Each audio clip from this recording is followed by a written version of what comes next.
Okay, so that's the last of the gear loaded onto the barrel, very loosely might I add. I've just chucked it on. Let's get over there. So this will be try 3 on a new reservoir that I'm going to be exploring this whole year after many different species, but we're after pikes. They've been elusive. I can't get on top of them.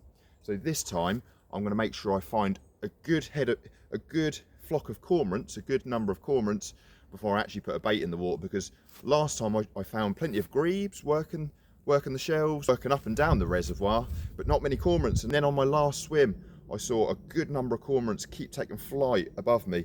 So they were coming from a different part of the lake.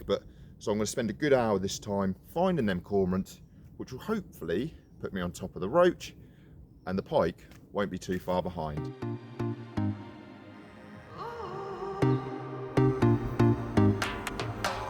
Okay guys, so both rods are out. So first of all, I started off by finding where the features are here. So although it's quite gradual, I did find a bit of a steep shelf at 6 3/4 wraps.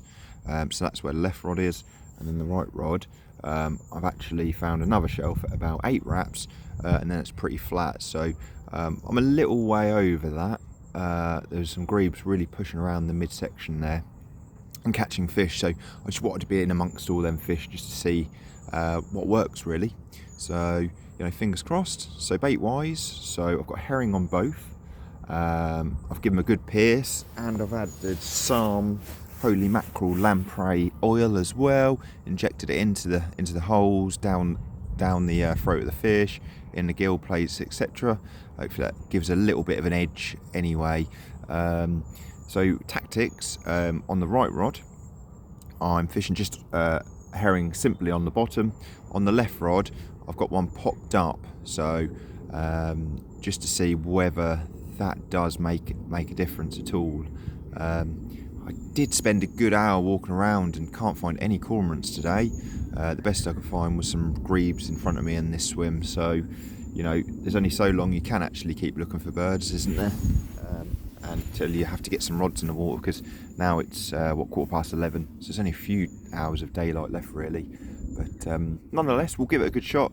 Apologies for everyone who's probably looking at the rods and thinking, that's a bit unorganised. I forgot to put some bank sticks in, so making the best of what I've got here. So let's see, let's give this swim a couple of hours.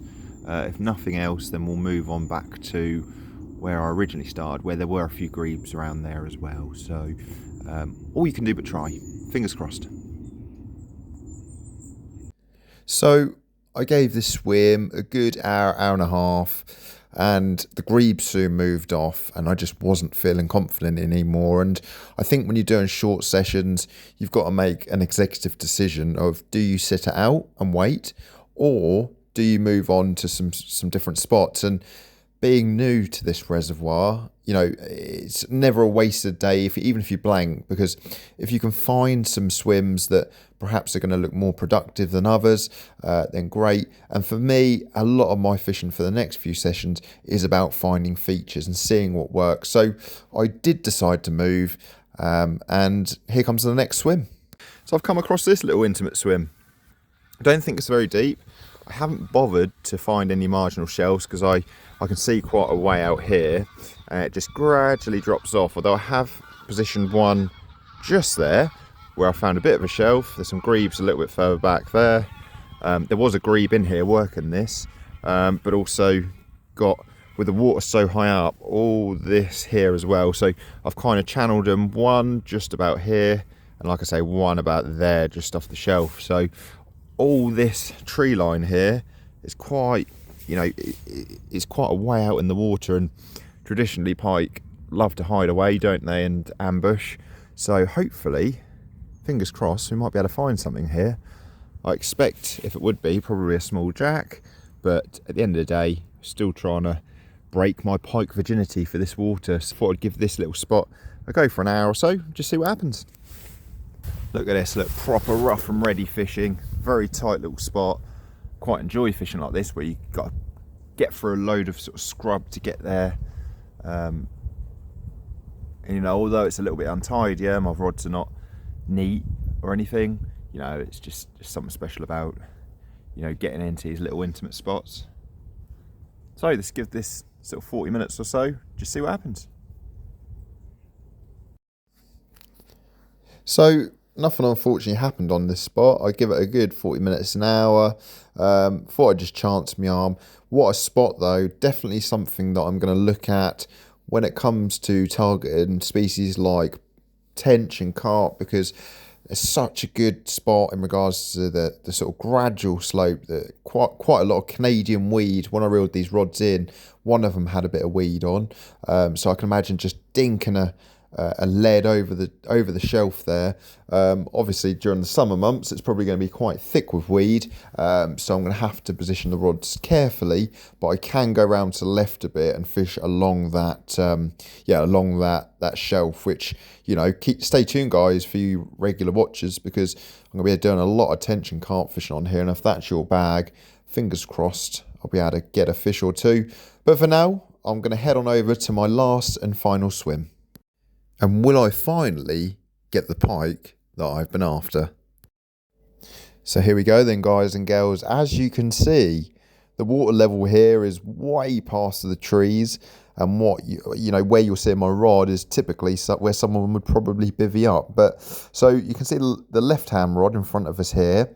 So that is straight out. So follow the rod straight out, and I found a lovely shelf. So it's about 5 foot, and then bang, it must go to about 10 foot. And for any people that know pike fishing, or if you don't know and you want to get into it, finding a deep marginal shelf is usually a real prime spot to try. So that's where that one's tucked in. If you can look towards the trees that are in the water furthest to the right, you probably just about notice my rod in front. So I'm through that gap there again, tucked off that marginal shelf. So the right rod I've angled to the right a bit, and this rod that you see in front of you is to the left a bit. Now if you look where the big tree is on the left, that's the bay that we're fishing, and as I was sitting here, I was watching cormorants run that tree line, and I was thinking, should I have stayed? Had I give up way too quickly?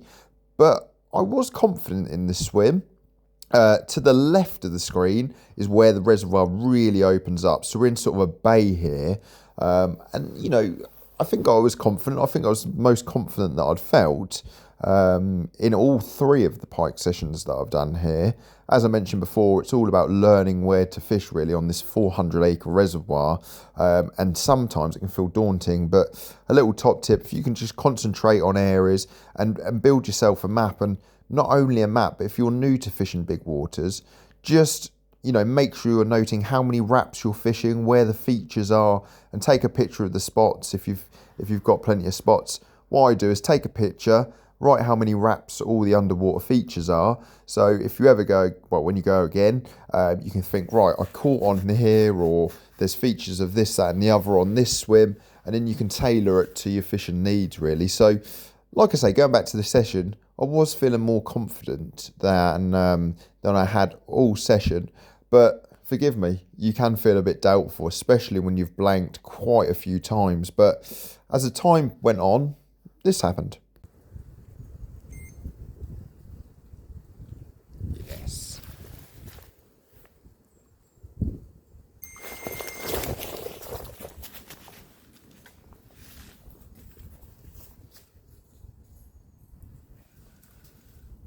And we're away, my first reservoir pike.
can't believe it. I thought that was another blank.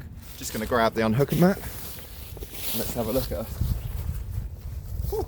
Not huge, but I don't care.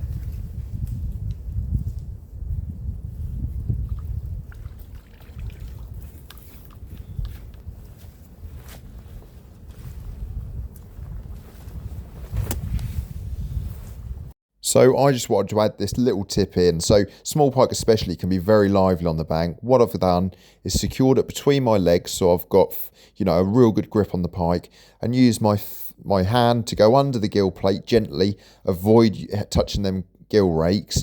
So you can open the mouth up, the fish is secure, and you can look at that. So unfortunately this one was deeply hooked, and that was my mistake. I should have struck on that first beep of that alarm going off. It's the first time I'd use a backdrop indicator, and I was just in disbelief that I'd even had a bite. So here's a little tip: secure your pike like this, it'll make life a lot easier. So I'm trying to get the fish out of the way. If you can't quite get in, have a look behind the gill plates here. Be very careful, and sometimes you will see the hook. I saw the hook there, managed to get it out easily, and the fish went back safely. So clearly I had a bit of an amateur moment here and forgot to do a landscape video. I was obviously just over the moon, well chuffed, and wanted to get this pike back. Not a bad little specimen, that. One of the nicest things about fishing is, of course, the release and watching them go, but you're going the wrong way, bud. That's better. That's the way to go. She still had the fish in her mouth. She spat out and then swam off. Lovely. Okay, so that wasn't the biggest pike in the world, but I think everyone can agree the colours on that fish was absolutely beautiful, and a great start for a new venue for me personally. Plenty more trips coming up here. I've got a year ticket on here, so I'm going to make every moment count, targeting a variety of species. Obviously the pike, but there's roach to over £2. There's double figure bream and plenty of them, double figure tench, and a fair head of carp as well. So they're going to be tricky, but not impossible. So I plan to, as always, put plenty of hints and tips on my channel. If you want to explore the rest of my channel, there is a fair few videos on there already from across the fishing spectrum, not only fresh but saltwater too, and I plan to do a fair few saltwater sessions. Can't wait for the smoothhound season to start in spring. Come on, the smoothhounds. But what else have we got coming up? I've got a Christmas burners trip coming up, a week in France with my mate Wes, and like I say, plenty of sessions down here and other venues too. So what about this session? How did it end? Although I fished to dark, unfortunately no further bites, but you'll see me down here again very, very soon. So I want to wish everyone a very Merry Christmas and a Happy New Year for those who don't catch my last session before that time anyway. And I wish you all the best for the rest of your fishing this year and for next year and beyond. Take care, tight lines.